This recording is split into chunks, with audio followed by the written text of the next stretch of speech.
Verano de 1189, Valle del Jordán, en Palestina.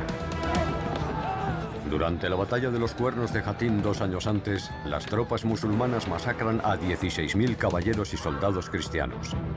El reino de Jerusalén, el territorio más sagrado de la cristiandad, cae en manos de un nuevo jefe musulmán cuya reputación lo precede: Saladino. En cuanto se enteró, el Papa Urbano III murió fulminado por un infarto.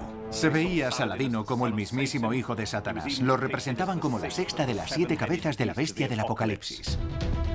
En Europa, decenas de miles de hombres han respondido al llamamiento del Papa y han jurado reconquistar la Tierra Santa. Y así es como comienza la Tercera Cruzada. Combaten y matan en nombre de la fe. En ese sentido, se entienden muy bien con el bando enemigo, que tiene exactamente la misma manera de pensar.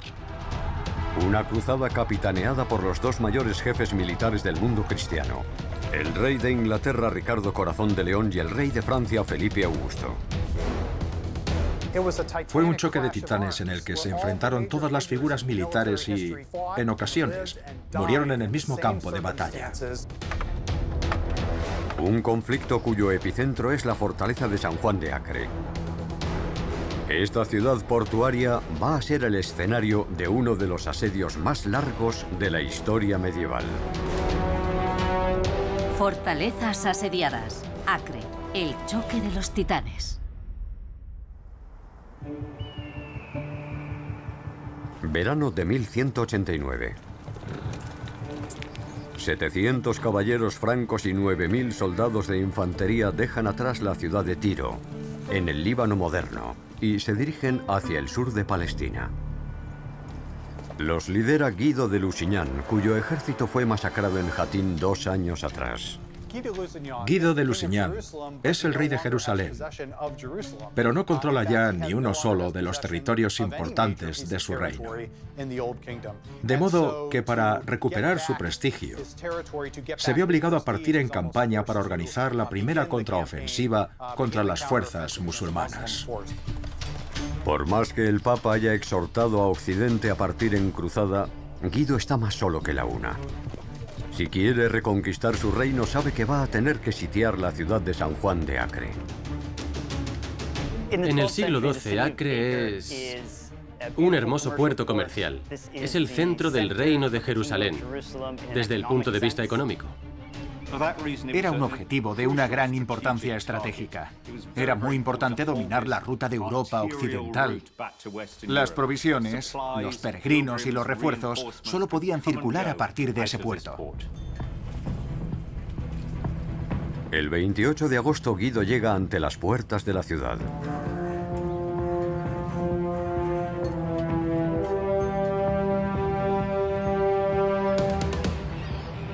Esta está construida en una península que limita al oeste con el Mediterráneo y al sur con la bahía de Haifa. Sus murallas están protegidas por un foso de 1 kilómetro de extensión en el norte y unos 300 metros en el este.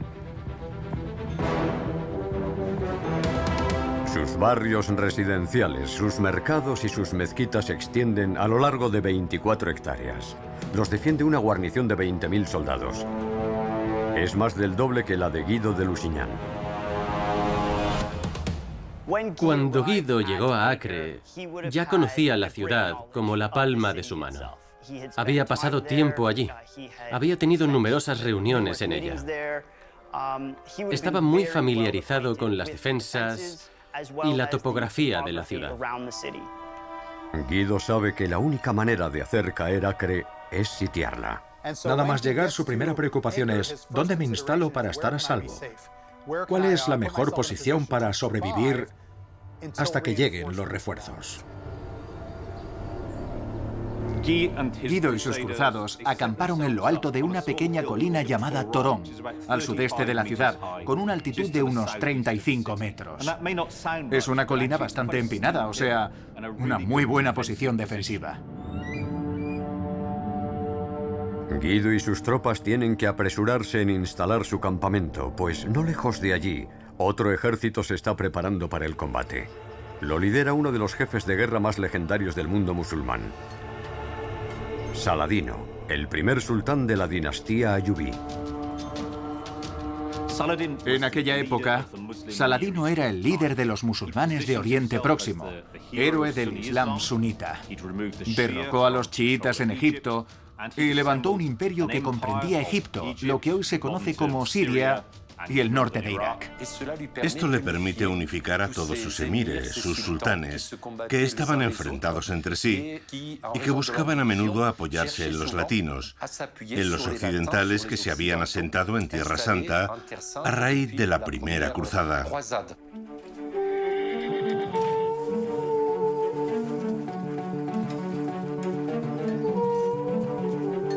Su ejército se compone de combatientes procedentes de Siria, Mesopotamia, Egipto y el Magreb, y se extiende desde las orillas del Mediterráneo hasta el río Belus, acorralando al ejército de Guido de Lusignan. La decisión de Guido de asediar Acre es muy audaz, ya que sabe que lo más probable es que Saladino lo acabe asediando a él. Un comentarista musulmán dijo: es como si los cruzados se hubieran colocado entre el martillo y el yunque. Es una metáfora muy poderosa de esta decisión de posicionarse entre dos fuerzas enemigas. Estamos ante un episodio casi único en los anales de la guerra de asedio. Un asedio doble.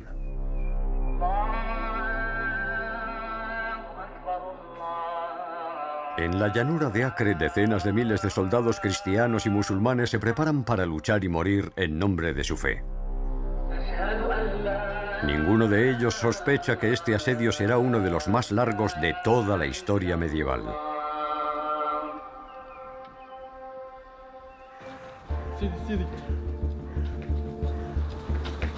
En septiembre, 50 navíos echan el ancla en la bahía de Haifa.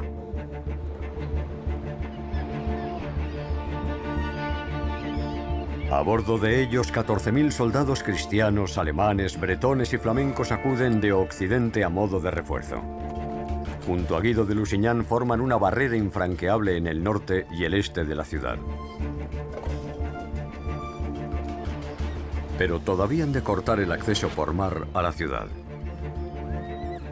Por más que cerques una ciudad, si los habitantes tienen una línea de abastecimiento marítimo, te va a ser imposible aislarlos del todo e imponerles privaciones, como hacerles pasar hambre para minar su moral.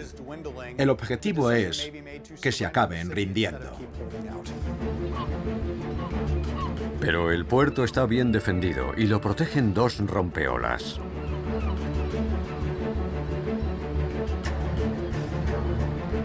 Dos torres construidas a la entrada del puerto sirven de posición defensiva. Entre ellas hay una pesada cadena que, una vez izada, impide todo acceso desde el mar. Guido sabe que le será difícil asaltarlas. La flota occidental va a bloquear el puerto, de modo que vamos a asistir a un asedio anfibio, por tierra y por mar, que durará hasta el final, o sea, 2 años.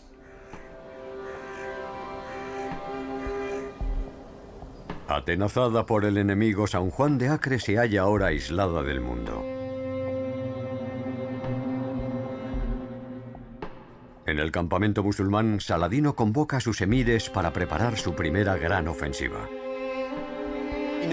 Sabe que los que se encuentran dentro de la ciudad están apresados, así que va a crear un corredor para aprovisionar a la guarnición, no solo en armas, armaduras y material de guerra, sino también en comida y telas, todo lo necesario para sobrevivir a un asedio.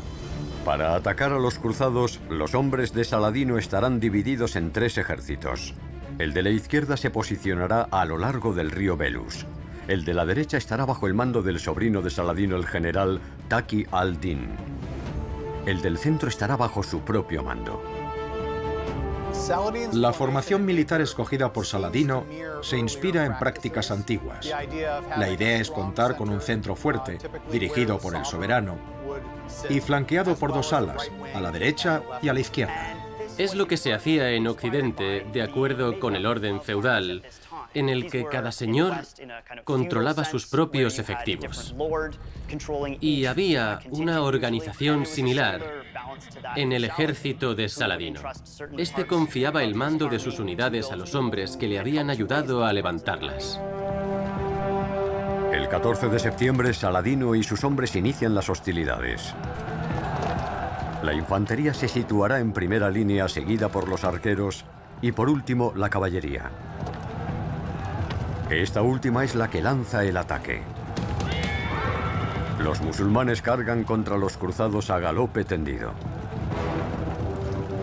La caballería musulmana tiende a mostrar un mayor énfasis en la movilidad. Atacaban a los cruzados cargando contra ellos, para luego batirse en retirada, como si tuvieran miedo del enfrentamiento. Era una técnica concebida para obligar a los enemigos a perseguirlos. Querían que los cruzados abandonaran sus posiciones defensivas y se vieran vulnerables. En el flanco izquierdo, los cruzados en inferioridad numérica se baten en retirada. Las fuerzas de Saladino ahuyentan a los cristianos a lo largo de las murallas, abriendo así un acceso a la ciudad. Y en muy poco tiempo, el asedio está roto. Al norte de la ciudad, Saladino consigue poder abrir un corredor que permite la entrada tanto de refuerzos como de provisiones a Acre. El propio Saladino se sube a la muralla para desafiar al ejército cristiano. Aquí está tu adversario, en lo alto de la muralla, ese que te acaba de derrotar en cierto sentido, y te está mirando con desprecio. Es uno de esos momentos en los que, como cruzado, lo más seguro es que te desanimes y pienses, parecía buena idea, pero puede que hayamos perdido nada más empezar. Pero Saladino toma una sorprendente decisión. Convencido de su superioridad, regresa a su campamento, devolviendo así a los cruzados el acceso a Acre por el que tantos hombres acaban de morir. Un pecado de orgullo que le pasará factura.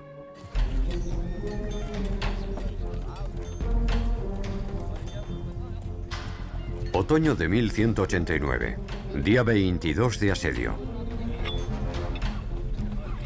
Los cruzados han sufrido importantes pérdidas. Pero el marqués Conrado de Monferrato desembarca en la llanura de Acre. Lo acompaña un ejército de 1000 caballeros y 20.000 soldados de infantería. Unos refuerzos providenciales que, sin embargo, Guido de Lusignan recibe con frialdad. Conrado de Monferrato es el mayor rival de Guido de Lusignan. Tienen una misma ambición, convertirse en el rey de Jerusalén. Y no hay más que un trono, así que la rivalidad entre los dos es muy fuerte. En el bando de los cruzados francos hay dos rivales, cada uno con sus partidarios y sus apoyos. De algún modo, esto va a dividir las fuerzas del bando occidental. Pero por el momento acceden a dejar de lado sus diferencias para centrarse en su enemigo común, Saladino. Mientras su ejército siga sometido, no podrán tomar la ciudad. Tienen que protegerse de Saladino y tratar de entrar en la ciudad. Y no son cosas que se puedan hacer a la vez. Cuando los francos intentan atacar las murallas de Acre, se ven atrapados entre dos fuegos. En cuanto se prepara un ataque, los defensores advierten a Saladino. Mientras los francos se lanzan al asalto de las murallas, Saladino se lanza al asalto de su campamento y los asaltantes han de replegarse. El doble asedio al que se ven sometidos es una guerra que los cristianos no pueden ganar. En la noche del 3 de octubre, Guido convoca a sus varones para elaborar un nuevo plan de ataque. Mientras tuvieran a Saladino a sus espaldas, no tenían ninguna posibilidad de ganar. Y su única posibilidad era atacar directamente, con la esperanza de aplastarlo. Así, el sultán se lo pensaría dos veces antes de plantarles cara. El 4 de octubre, los francos lanzan un ataque contra las tropas de Saladino posicionadas detrás de ellos. Un enjambre de cruzados se abate sobre los musulmanes mientras Conrado y su caballería logran atravesar las líneas de Taqi al-Din, masacrando a cerca de 500 de sus hombres. El sobrino de Saladino no tiene más remedio que tocar la retirada.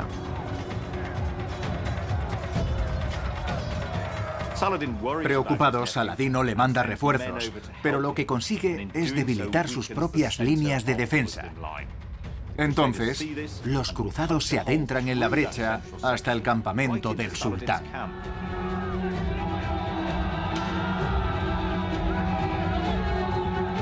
Y entonces se detienen. Están tan hambrientos que se abalanzan en las tiendas y empiezan a comerse la comida que habían preparado los musulmanes, perdiendo así la ventaja que habían ganado con la operación.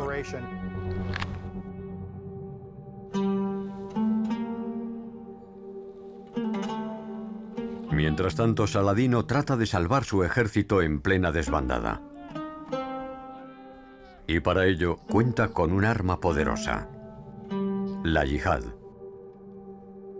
La yihad está en el corazón de la filosofía de Saladino. Cada vez que cree necesario levantar un ejército, lo hace en nombre de la religión y proclama una yihad. Es decir, que sus hombres combaten en nombre de la fe y matan en nombre de la fe. En ese sentido se entienden muy bien con el ejército enemigo, que tiene exactamente la misma manera de pensar. Mientras los musulmanes se reagrupan, los cruzados, seguros de su victoria, continúan los saqueos. Pero un acontecimiento impredecible va a cambiar el curso de la batalla. Un caballo da media vuelta y rompe a correr en dirección al campamento de los cruzados, frente a Acre. Cabe imaginar que el dueño se lanzaría detrás de él, gritándole «¡Vuelve, vuelve!». Pero en ese momento, los otros soldados cruzados estacionados en la llanura se piensan que los suyos están desertando. El pánico invade a las tropas y los hombres echan a correr. El caos es total. Los cruzados se baten en retirada. Esto no podría pasar en peor momento, porque es el momento en el que Saladino prepara su contraataque.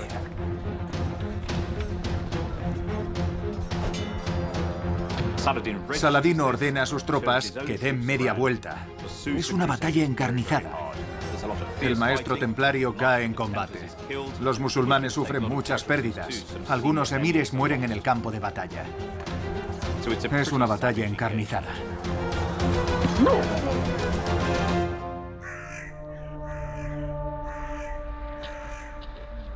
Para los cruzados, las pérdidas son colosales. 7.000 guerreros caídos en combate, o lo que es lo mismo, un tercio de su ejército. El olor a muerte flota sobre la colina de Acre. Desde su campamento, Guido sabe que un nuevo ataque podría serle fatal. Tiene que cambiar de táctica a toda costa. Los cristianos se dan cuenta de que están atrapados entre la guarnición de Acre y el ejército de Saladino, y deciden construir unas murallas a su alrededor.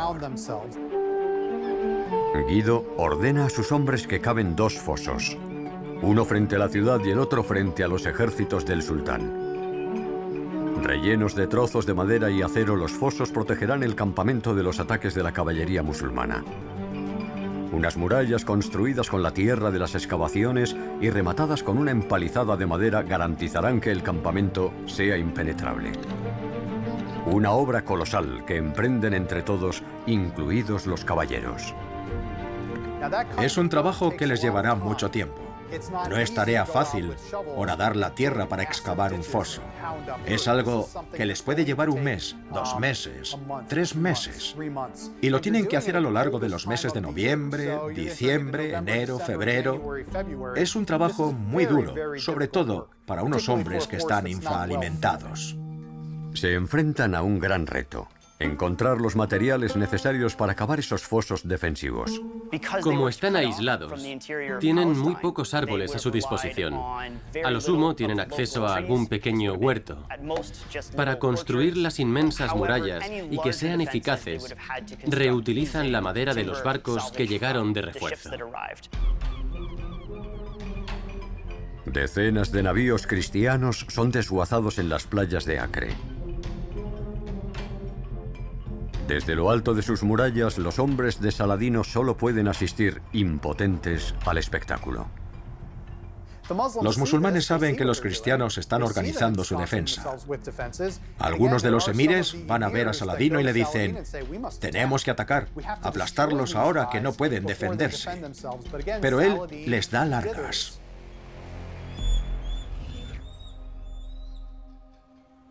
Si el sultán vacila es porque en la intimidad de su tienda se enfrenta a un mal que lo devora por dentro.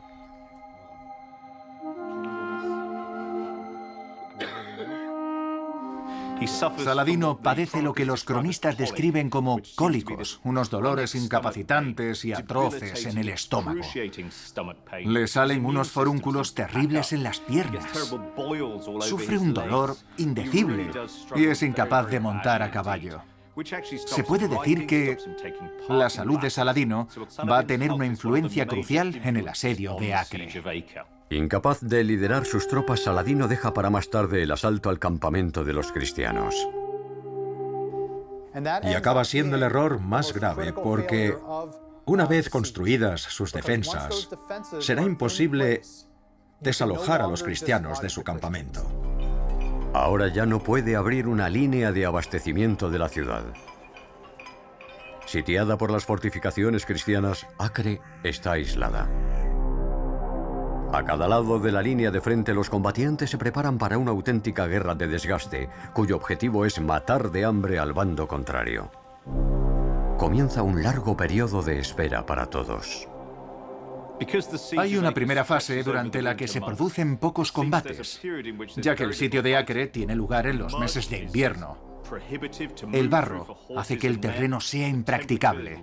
Por no hablar del frío, la lluvia, los dos bandos necesitan un respiro y se crea un pacto tácito de aparcar la lucha durante unos meses. Sé que suena raro en el marco de una guerra de asedio, pero esa es la realidad. La calma antes de la tormenta. Y es que a 3000 kilómetros de ahí, dos feroces jefes de guerra cristianos están a punto de sumarse a la cruzada.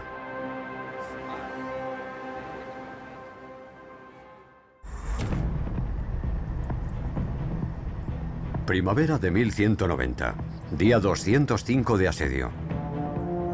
Capitaneadas por Conrado de Monferrato, decenas de naves de guerra aparecen frente a San Juan de Acre.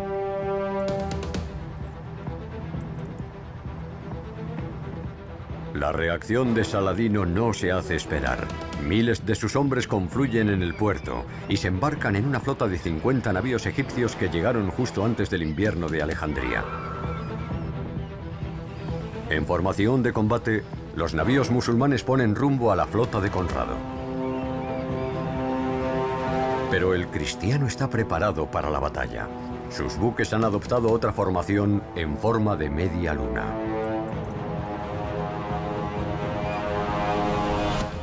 Y la idea es casi atraer al enemigo para lanzar un ataque envolvente. Si adoptas una formación cóncava, el enemigo navega hacia ti, mientras la retaguardia de tu flota se despliega por los flancos para acercarlo. Es una técnica muy eficaz cuando funciona. La flota egipcia cae de lleno en la trampa de Conrado. Atrapados en una tenaza, los musulmanes no pueden zafarse de la lluvia de flechas que se abate sobre ellos.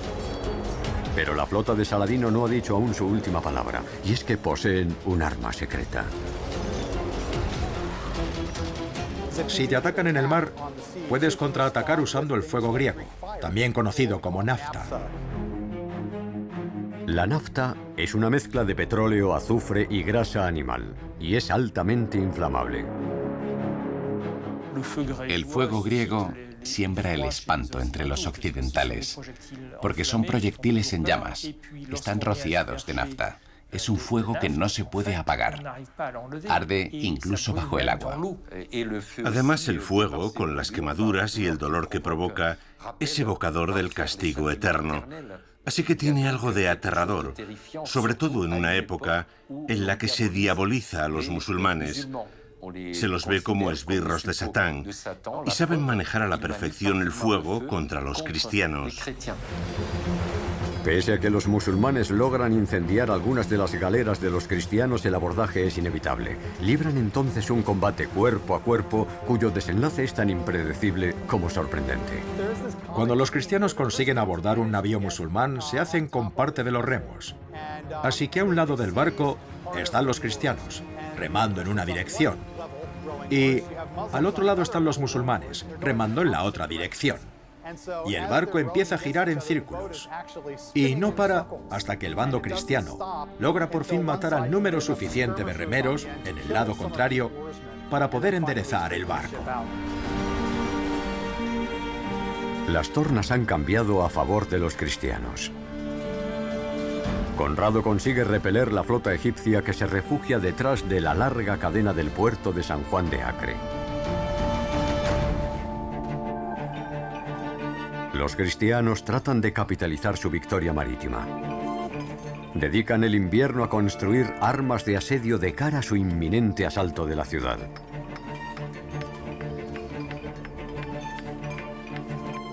Construyen 3 torres financiadas por Guido de Lusignan y Conrado de Monferrato. Estas estructuras rodantes miden 27 metros de alto y son capaces de transportar hasta 500 soldados cada una.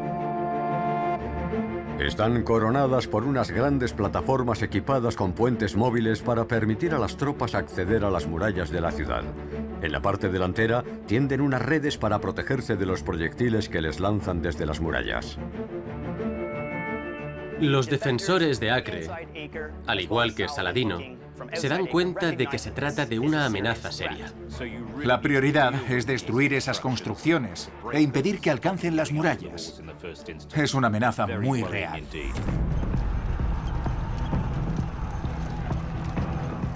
Las 3 torres se ponen en movimiento rumbo a la ciudad. Debido a su tamaño, se mueven muy despacio, ya que van montadas sobre unos leños o ruedas. Es como si se te echara encima la muerte a cámara lenta. Y por mucho que les dispares y les lances piedras con una catapulta, nada las puede detener. No dejan de acercarse cada vez más y más. Pero queda un obstáculo en su camino: los profundos fosos excavados al pie de las murallas de Acre. Las máquinas van a tener que atravesarlos para alcanzar el parapeto. Bajo una lluvia de flechas, la infantería cruzada se abalanza sobre los fosos. Se van a desvivir para colmar los fosos, solo en algunos puntos, para permitir el paso de las torres de asalto. Tiraban al foso todo lo que tenían a mano, incluidos los cadáveres. Cuentan que incluso hubo un hombre que pidió que lo arrojaran a modo de última voluntad. Desde el punto de vista defensivo, estos fosos desempeñan un papel fundamental. Si los atacantes consiguen colmarlos, la ciudad estará en un buen aprieto.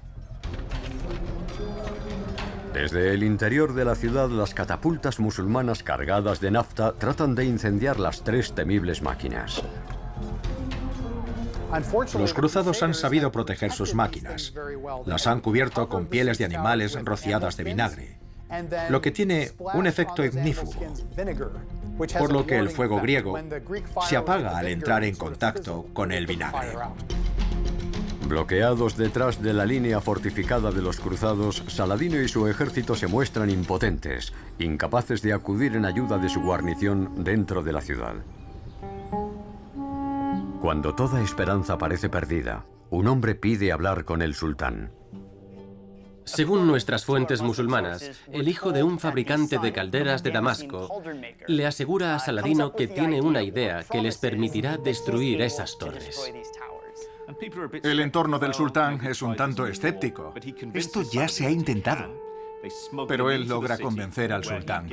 Consigue entrar en la ciudad y reúne varias cubas de cobre. Enseguida prepara su fórmula secreta. Prueba algunos lanzamientos contra las torres, pero sin éxito. Los cruzados se burlan de él. Entonces llena una gran cuba, enciende la mecha, la lanza y esta estalla, envolviendo la torre en llamas.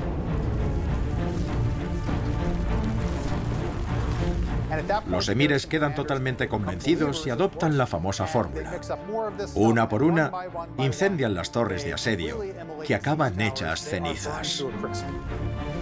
Con la destrucción de sus 3 torres, los cristianos ven cómo se desvanece su esperanza de una victoria rápida. Es un duro golpe, sobre todo después de un asedio tan prolongado.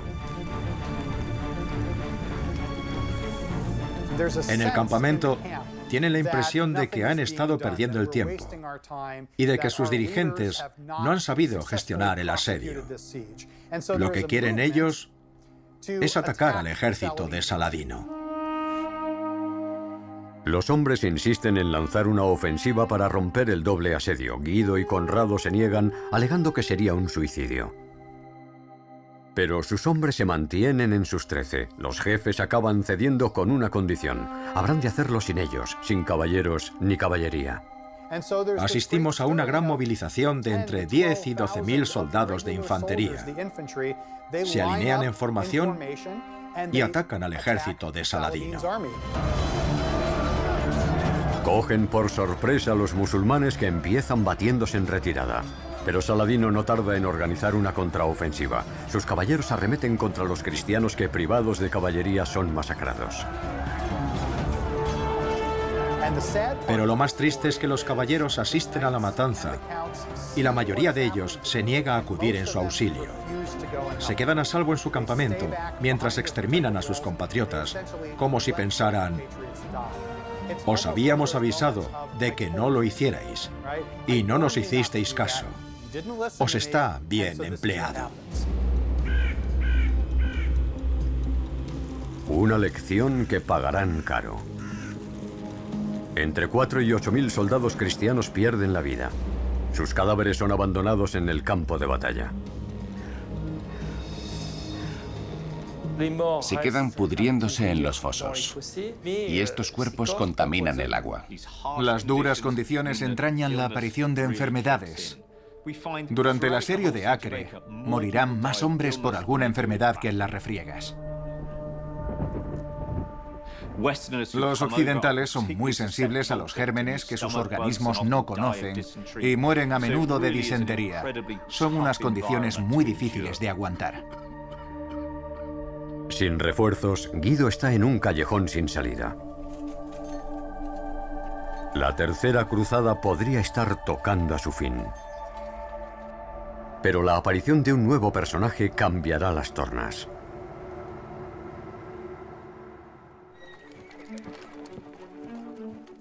Otoño de 1190, día 395 de asedio. El francés Enrique de Champaña desembarca en la bahía de Haifa.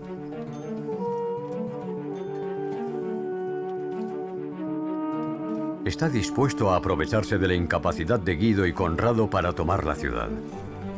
Sus antepasados participaron en las otras cruzadas.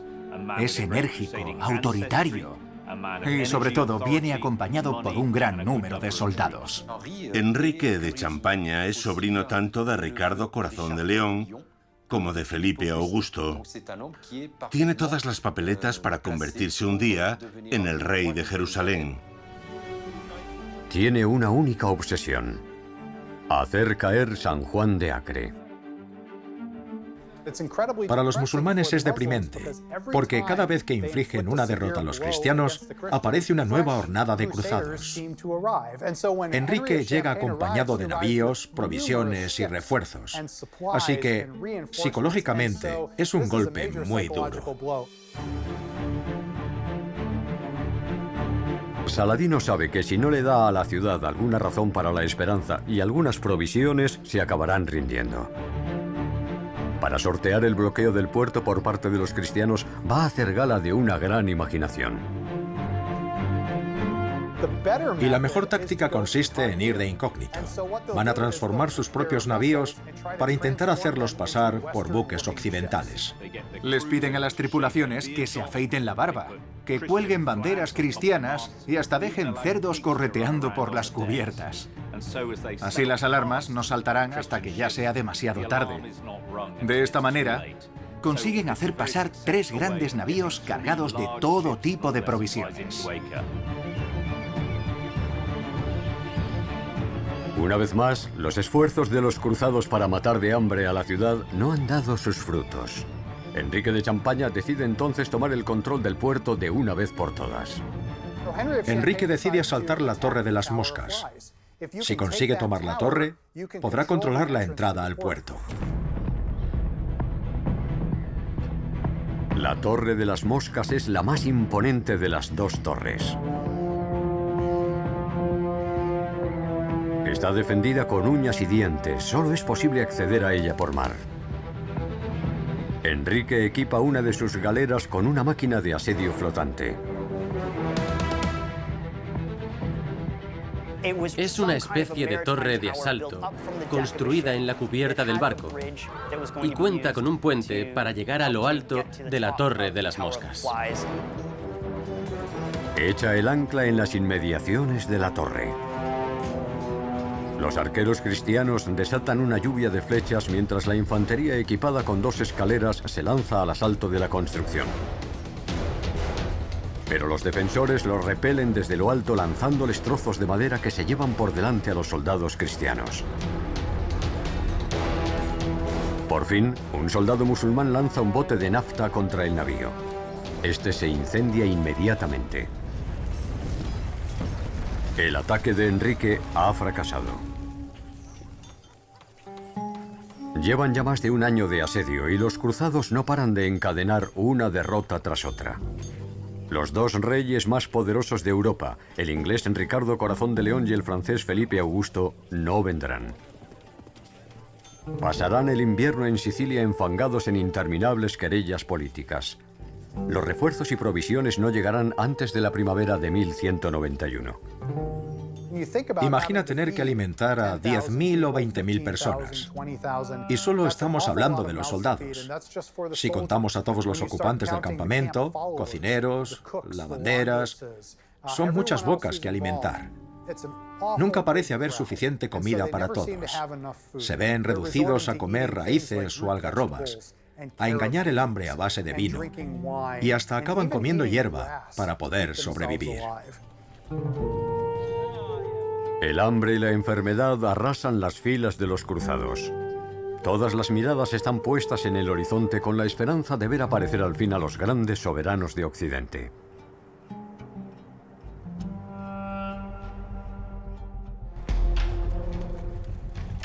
Primavera de 1191, día 596 de asedio.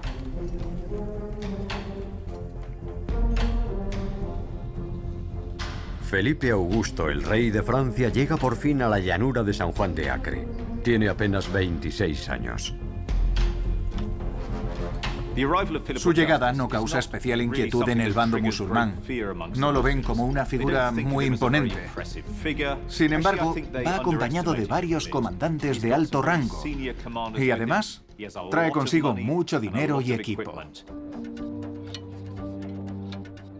Nada más desembarcar, Felipe Augusto inspecciona el campamento y el estado de las murallas tras casi 2 años de asedio. Está consternado.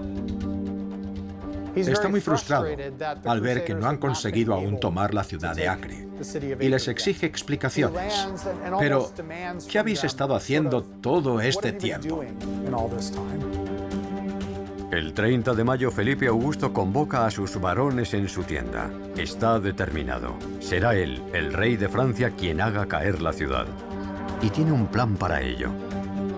Todos los esfuerzos se tienen que centrar en un punto estratégico de las murallas, la Torre Maldita. Ofrece a sus defensores un ángulo de tiro de 270 grados. Desde el punto de vista de los cruzados, se ha merecido el sobrenombre de Torre Maldita. Era una torre muy grande y muy sólida. Podemos decir que dominaba todas las demás defensas de la ciudad. Al concentrarse en la Torre Maldita, Felipe Augusto no solo pretendía derribar la parte mejor defendida de la ciudad, sino que pensaba que si lograba tomar esa torre tan estratégica, solo sería cuestión de tiempo que el resto de la ciudad cayera con ella. Para acabar con ella, Felipe recurre a una técnica de probada eficacia. Excavan un pasadizo debajo de los muros de la ciudad. Emplean un objeto llamado gato, una especie de inmensa pantalla protectora sobre ruedas, que los hombres empujan hasta los muros. Van excavando a la vez que están protegidos de los enemigos, que les podrían lanzar piedras o líquido hirviendo.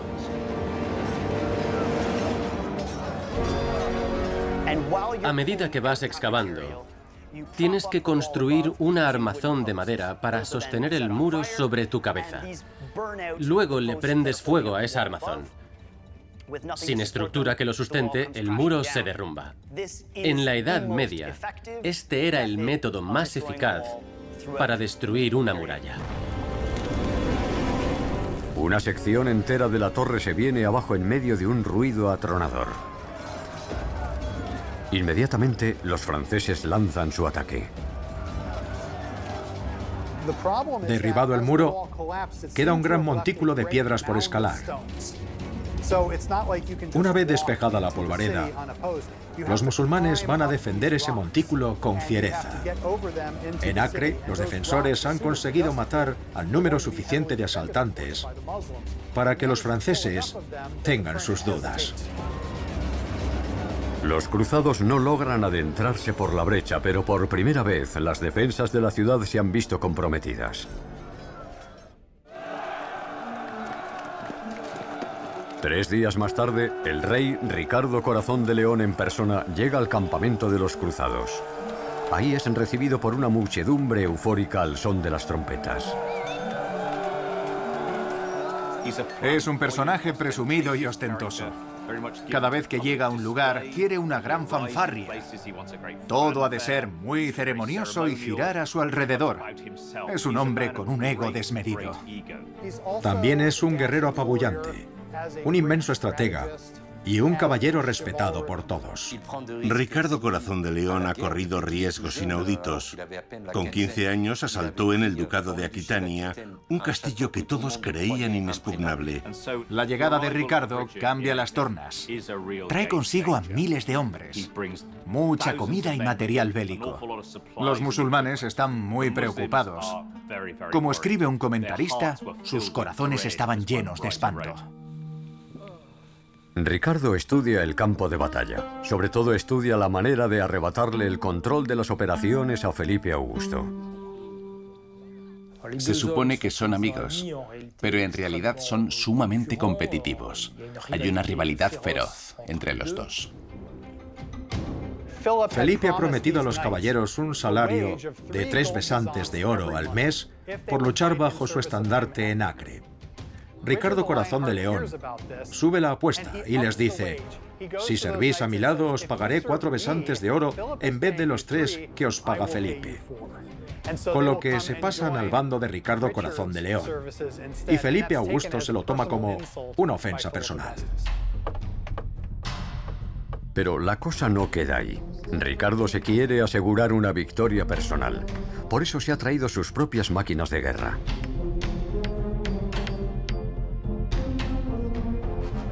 Tener las mejores máquinas de guerra es una señal de poderío. De un señor de la guerra se espera que tenga las más grandes y potentes. Se trata tanto de un alarde de poder como de un esfuerzo por construir las armas de asedio más eficaces que le permitirán tomar la ciudad.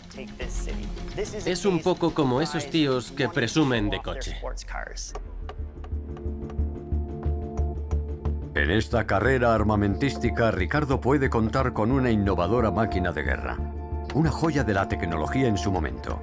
El fundíbulo. Son unas máquinas que utilizan la gravedad en vez de la fuerza de los tiradores. La ventaja es que les permite lanzar unos proyectiles mucho más grandes y pesados.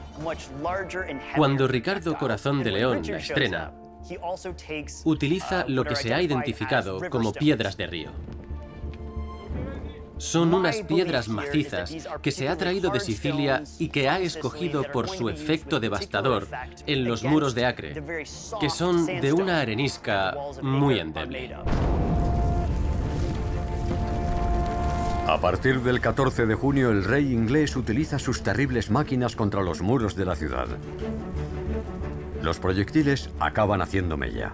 Una parte del parapeto se viene abajo. Saladino sabe que la rendición ya es solo cuestión de días. Decide poner toda la carne en el asador. Tras dudarlo durante 2 años, acaba dando la orden de asaltar el campamento cristiano. Saladino se propone intensificar la presión sobre el ejército cristiano y lidera personalmente las operaciones. Da la orden de rellenar el foso que bordea el campamento de los cristianos para cruzarlo. Pero sus hombres se niegan. El héroe del Islam, el hombre que ha reconquistado Jerusalén, no tiene ya el apoyo que necesita. Es una señal inequívoca de que la moral se ha desplomado en el bando musulmán. El 11 de julio, la Torre Maldita, sometida a unos intensos bombardeos, se desmorona por completo.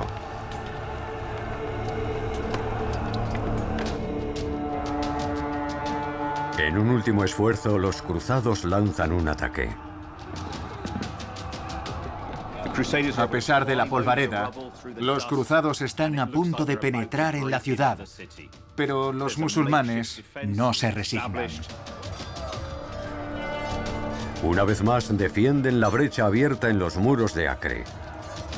Solo que ahora, con la certeza de que la derrota es inevitable.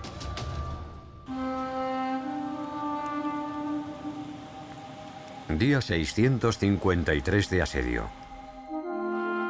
Al cabo de cerca de 2 años de combates, los emires de la ciudad negocian su rendición con Ricardo Corazón de León y Felipe Augusto. Ni siquiera avisan a Saladino. El 12 de julio, alguien sale de la ciudad para informar a Saladino. Naturalmente, él está consternado, furioso y horrorizado.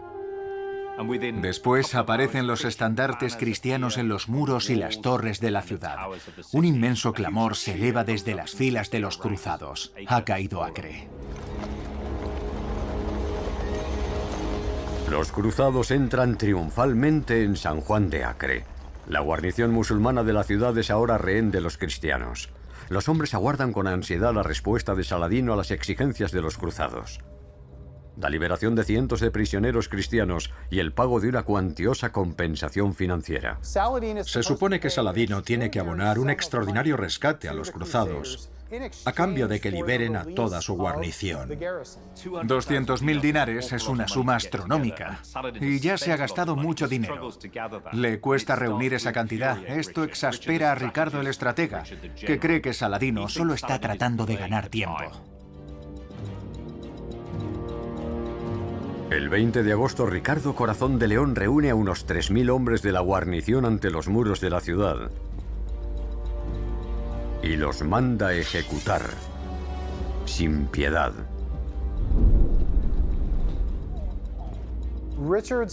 La ejecución de la guarnición de Acre es, con toda probabilidad, uno de los momentos más discutibles de todo el periodo de las cruzadas.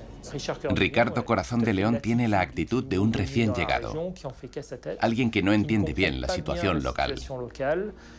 Aquí comete un error, ya que no hay posibilidad de negociar. Ahora se ven abocados a una guerra perpetua, que solo concluirá con la destrucción del bando cristiano. Tras la caída de Acre, Felipe Augusto decide regresar a su reino para disgusto de los cruzados. Por su parte, Ricardo Corazón de León y su ejército se dirigen hacia Jerusalén.